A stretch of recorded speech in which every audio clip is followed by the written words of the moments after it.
Okay, I'm going to do a quick and simple one-point perspective drawing just to show you the basic principles behind it. In one-point perspective, it's like you are looking from an inside space or an interior of a room, like Leonardo da Vinci's Last Supper. You can look it up online, or railroad tracks that are vanishing off in a distance to a single point. So we're going to imagine we've taken off a wall and we're looking inside a room, and this wall and the top and the bottom, the floor, they'll all go towards one vanishing point, which I've made right here. The vanishing point represents eye level. If you think about it, it would be like looking out at the ocean. If you took a picture, everything from a distance on that ocean horizon line would be at your own eye level. You get down closer to the floor and that vanishing point will go down lower to the floor. So this is a little bit more interesting than if you put it absolutely dead center.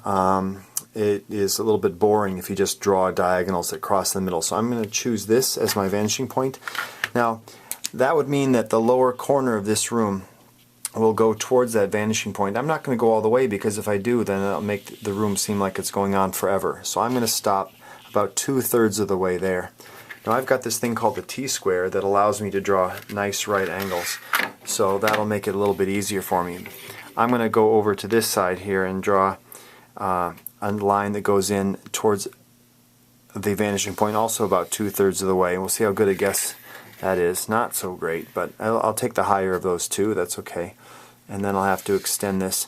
A lot of this you're going to want to do with pencil, and then when you get it right, you can go back and make it darker. But this is going to be the way I do it quickly with the camera running. So I'm going to draw then the back wall, and it's going to go up to about here. Again, if I did a light pencil line, I'd know where to stop that. I'm just guessing it, and I'm pretty close, so I'm going to come in about like that.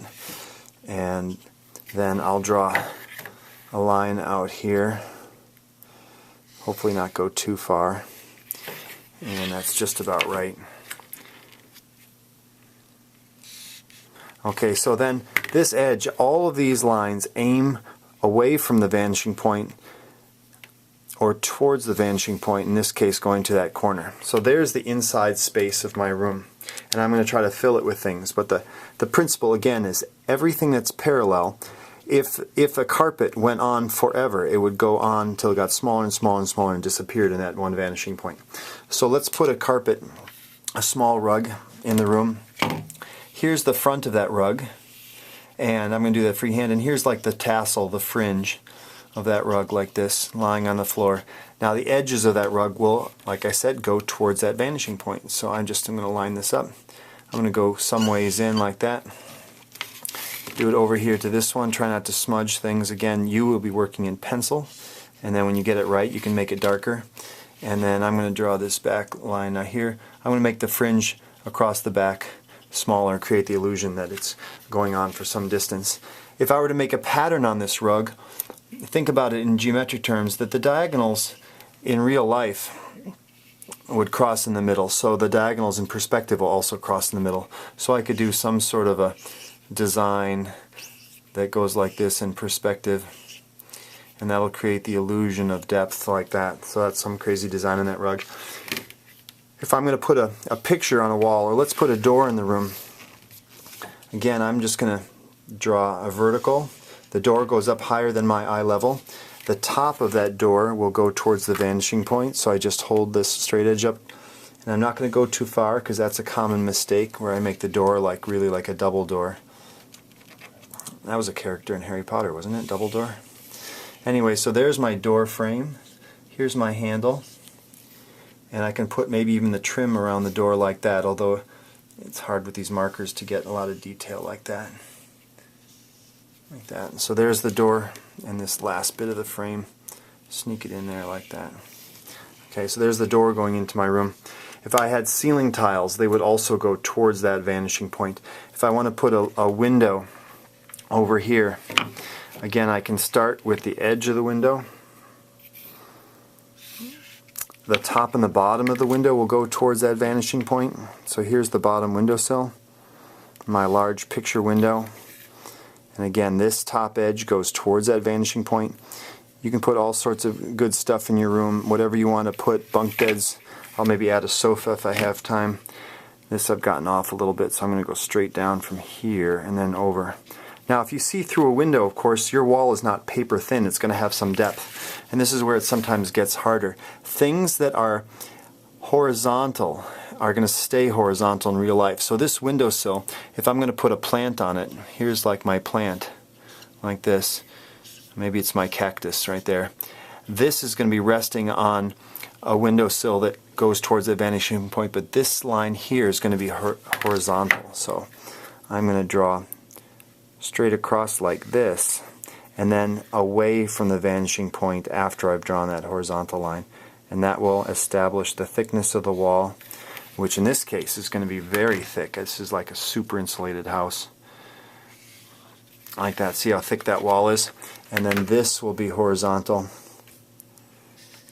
And then I'm below the edge of that wall, so that again should be going away from this vanishing point here. These are just not at random angles. They're aiming away from that vanishing point very carefully, because that's what creates the illusion of depth. So now you can see I'm looking through this window, and there's the thickness of the wall, and that gives it a bit of reality.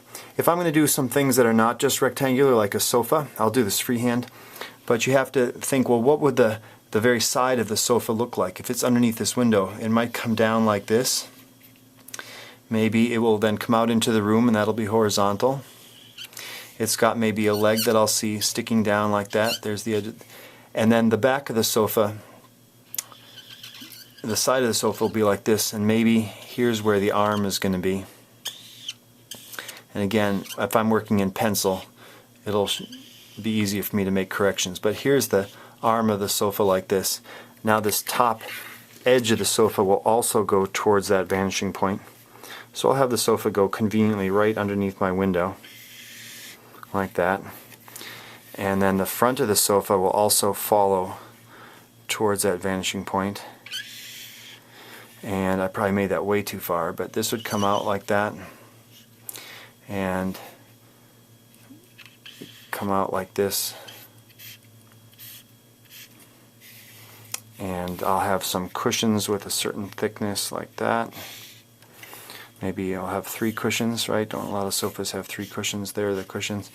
And maybe you catch a little piece of the leg underneath there, and then the cushions go up the back like that. Actually, this looks like this should have 4 cushions and come out just down there. But there's the sofa. Alright, so you can see the principles are all lines go towards that vanishing point.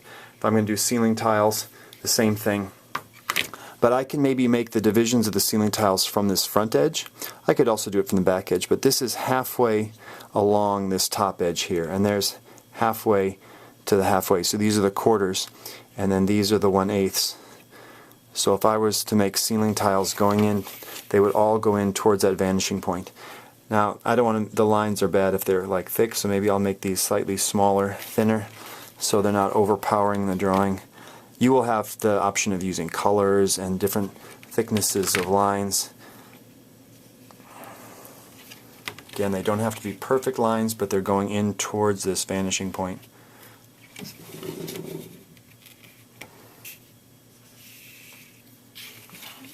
Last 2. Hopefully by now you got the ideas, and I can let you just make your own. Okay, so there'd be like the ceiling tiles. Then to do them across, what you would do is you draw a pencil diagonal like this, and where this diagonal crosses these, that's where you make the horizontal. I'm just making small marks to show me where the horizontals will be, and they get closer and closer together as they go across. The first one would be up here. The next one is going to be below, but they get closer together as they get farther into the distance. Again, that conveys depth. See how those lines are getting closer? And then closer. And there it is. Okay? So again, it creates the illusion of depth. I think that illustrates the basic principles of perspective. One-point perspective.